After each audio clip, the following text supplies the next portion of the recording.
Welcome to Coaching Uncut, a special series on the Unstoppable Woman podcast, where I take you behind the scenes and give you a peek into the private coaching I do with my clients.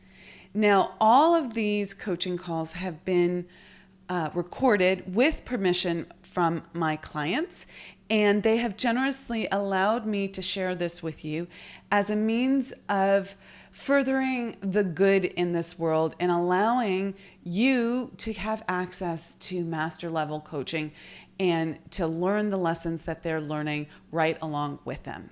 So please listen in and learn.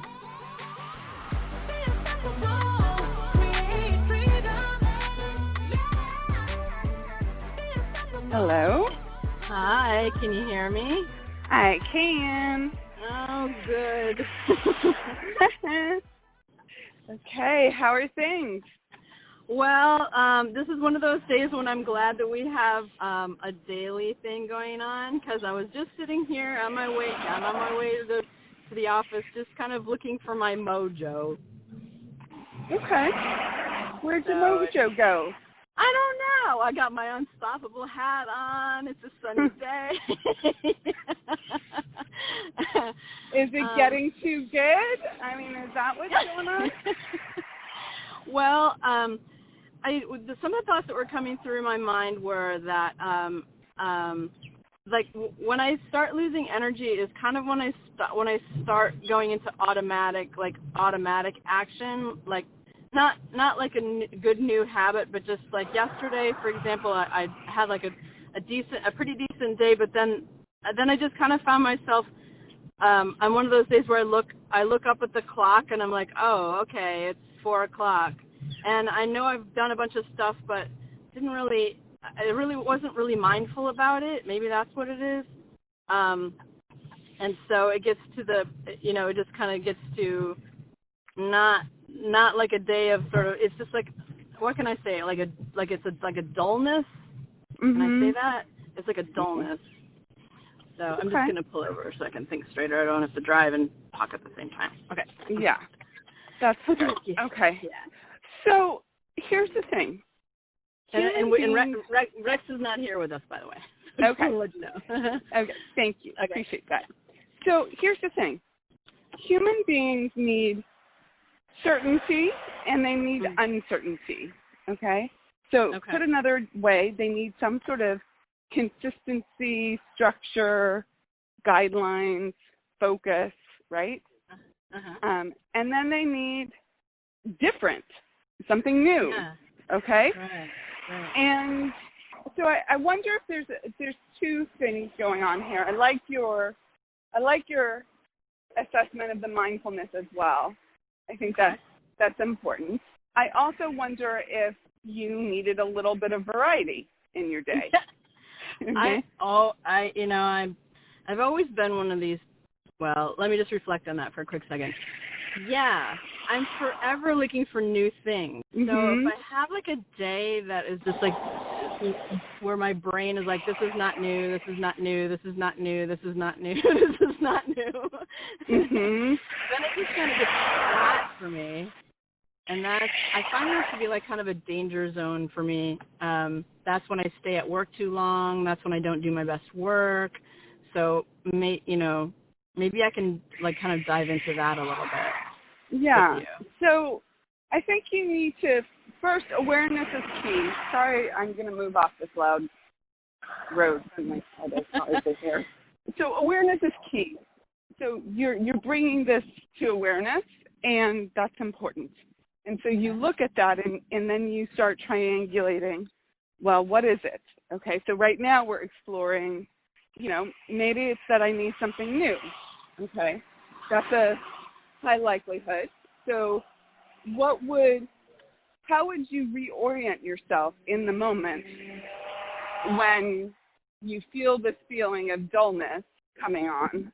Well, and I guess I have a question before that. What's the earliest sign of dullness that you felt yesterday? Like, was it at 4:30 or was it earlier in the day? No, it was actually earlier in the day. And in fact, it was even earlier than that. It was like even the day before, when I had all these things, I had all these balls in the air and all this uncertainty, like you say, and like, is HTM going to have a cow? They're not going to have a cow. And like, is my business okay? Is it not okay? And then I felt like I was really in my zen, strangely, in those moments. And then when it all kind of fell down, when it all just kind of settled down and the answers came and it was quote unquote business as usual, I felt like a deflation. And that was kind of like my experience of it was like, I was like, oh, okay, well, I guess that's done now. Like now. The other thing there, Heather, is your self-image. Let's play this out, okay? Mm-hmm. Uh-huh. Your self-image is something along the lines of, I'm not good enough. I always have to perform in order to be good enough. Right. Guess what? You got news from HTM that your books were fine, right? Yeah. You passed the evaluation. And so that does not add up to your subconscious. Your subconscious is like, no way, she's not good enough. Let's make her feel like shit tomorrow, okay? Okay. Right? Because then, of course, she won't be having a good enough life. She'll be she'll be back to, I'm not doing life correctly. Well, Okay. I mean, I think you do need uncertainty. I think there's all of that as well, but it's just going a layer deeper here. Like when you brought that up, right? Like you like the juggling of the balls because you're used to that and work with that. Like don't throw the baby out with the bathwater. It's like, okay, well, that's why you're an entrepreneur, okay? Mm-hmm. That's an asset for an entrepreneur. And put that into your life. Keep setting new goals, right? But you will get to the place where you're coming to me and you're like, can I ever take a break, right? And that's the flip side of it, right? So you have to realize that balance is a myth, that you're always going to be doing these little course corrections, okay? Mm-hmm. But what is the target that you're course correcting toward, okay? And we want to make sure that that's not, I'm not good enough or I'm unworthy or whatever the core wound is there, but rather, like, I get to have a freaking fantastic life. Or whatever your thought-on version is. So if I'm going to stay at the next level, if I've managed to get to a different, to up level, then of course my subconscious is going to be like, oh no, we're not going there. Remember, you're not good enough. You're not good enough. You're not good enough. So I was just thinking about the summit, and the thing that dropped in for me was make decisions from a place where you want to be. Make decisions from the person that you want to, like, how would that person make these decisions? So what if people who are ridiculously successful, like, what do they do when they are done with a big project or like, some sort of a crisis has gone by? Like, do you always kind of have something in the pipe that goes next? Okay. Yes. Is that what it is? Okay, absolutely, 100%. I think that's what I missed. I did actually say that in the summit, but I understand we can't take everything in all at once, right? But that's the unstoppable phase, right? It's like you're always setting your next level goal even before you've reached this. So, you have 5 things in the pipe that you're still working on, okay? And like, here's the thing. We just finished this virtual summit. Yeah. Then I focused on sales for a couple days, right? Follow-up sales. Still need to keep doing that. Like, that's not off the table. Still doing that. But yesterday I had team meeting. Okay, what are we doing for the November summit? It's like, we're on to the next thing. You go. Okay? Yeah, you go. Right? Okay. Because otherwise, then you're like, you're in this come down phase. Now, I want to be super, super clear here. I'm not advocating for a lack of relaxation or a lack of downtime. I'm spending a lot of downtime with my man. We're having leisurely evenings. There is a difference, and we have a trip away planned and all of that, right? Like, I factor that in. I build that in, and it's not nearly as intense as, the 3 weeks leading up to the summit, okay? Right. Absolutely. But I do have I know what's next. I always have that next level goal that I'm going to. Okay. Yeah. Okay. So that is what successful people do kind of thing. That was my question. Okay. Yeah, that makes total sense. But now I'm going to have to break this. I'm going to have to break this sort of self-image that I have, that I'm not good enough and that I don't deserve to have, like, overlapping, goals that I actually can do. Because I do have goals coming up. Like making another video for Jimbo, or putting together these pieces and parts of these other things. But I can feel like my subconscious is just like, no, you had a big thing and now you're just going to rest about it. You're not going to do anything more. You're just going to just kind of go back to where you were, and that was nice, and maybe you'll do it again sometime, but that's not really where we're going here. This is what my subconscious is like screaming at me right now. Correct. And so do you know what you need to do instead? Well, first of all, I have to tell that thing to shut the fuck up, that we're not doing that. We're not doing that. We're not doing that anymore. No. No. And then I guess maybe go for a walk or take a break, or like write down a bunch of stuff.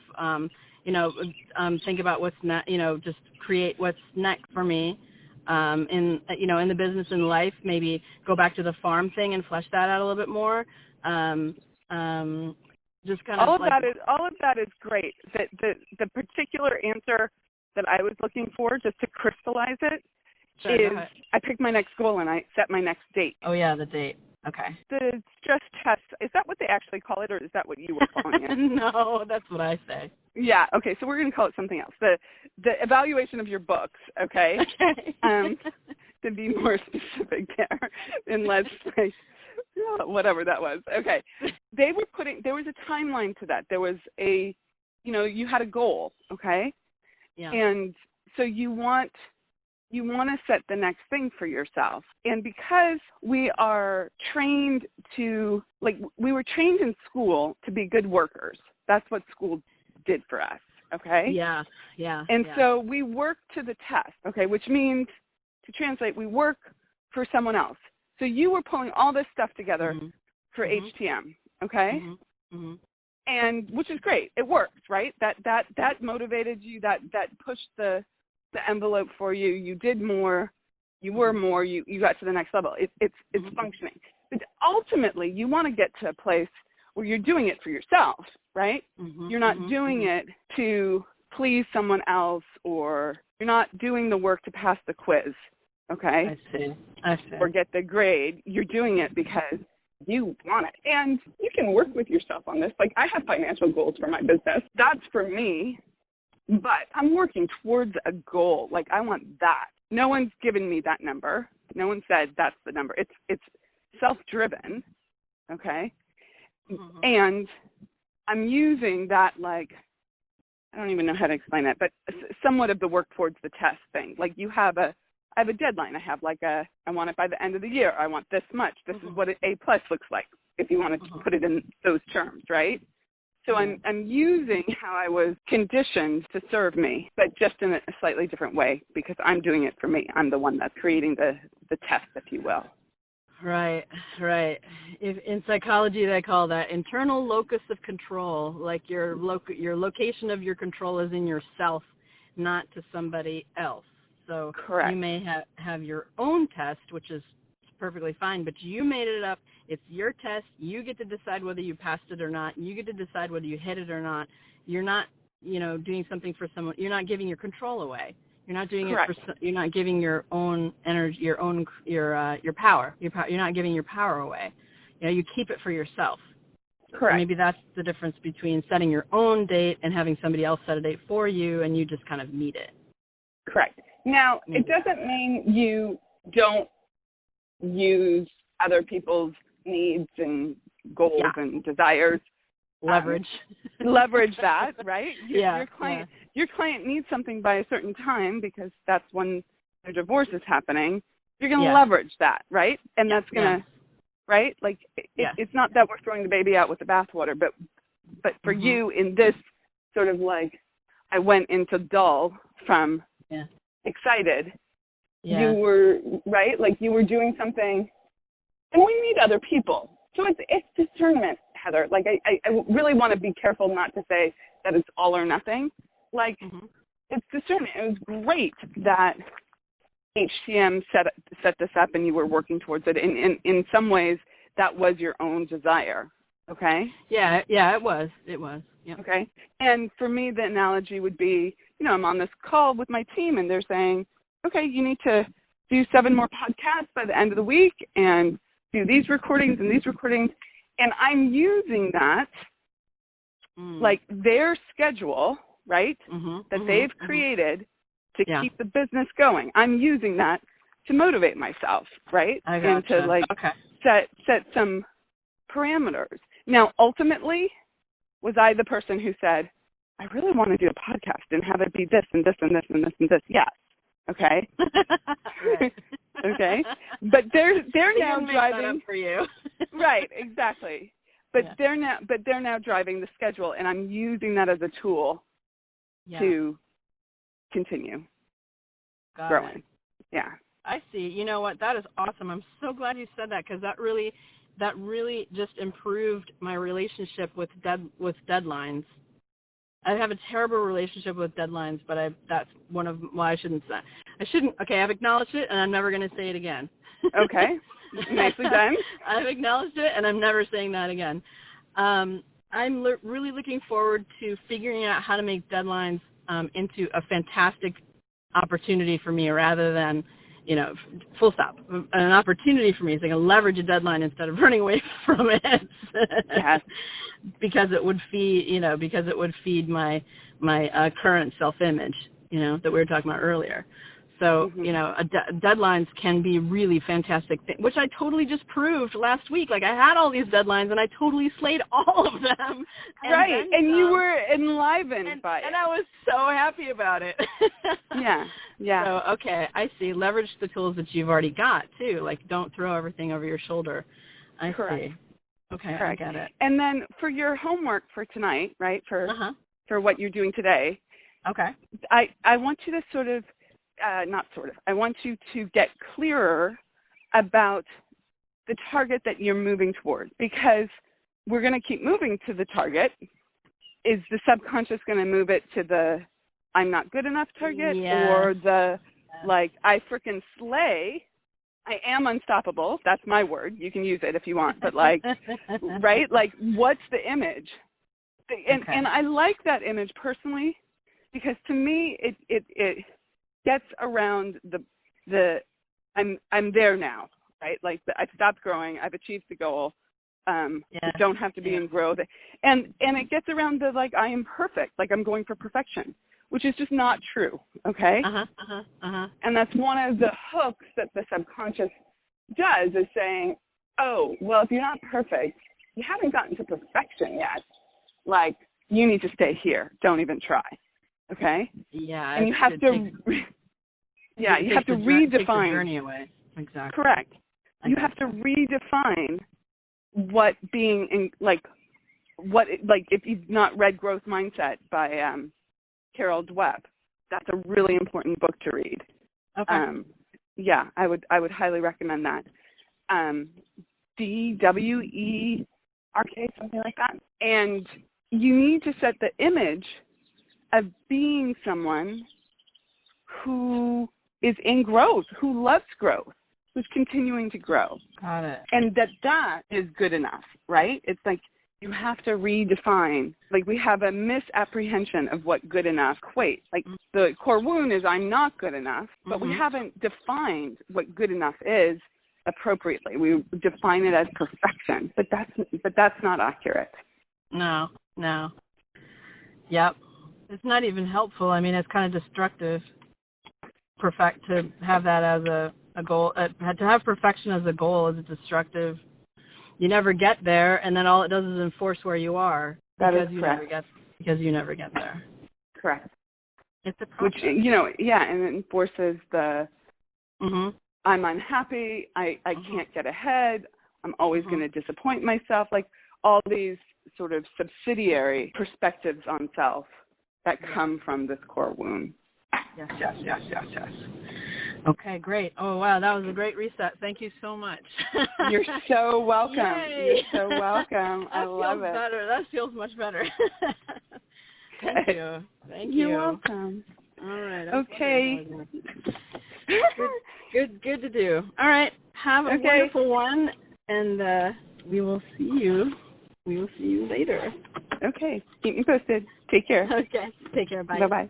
Thank you so much for joining us for another episode of Coaching Uncut. If you are loving what you are learning in these episodes, please do two things. Please share the love with another woman who you think could really benefit from this master level coaching. And second, if you're so inclined and you want to take your life and your business to the next level and it's time to scale, please reach out to us and schedule a consult at theunstoppablewoman.com/next level. So that's theunstoppablewoman.com/next level. See you in the next episode. Rock it out. Be unstoppable.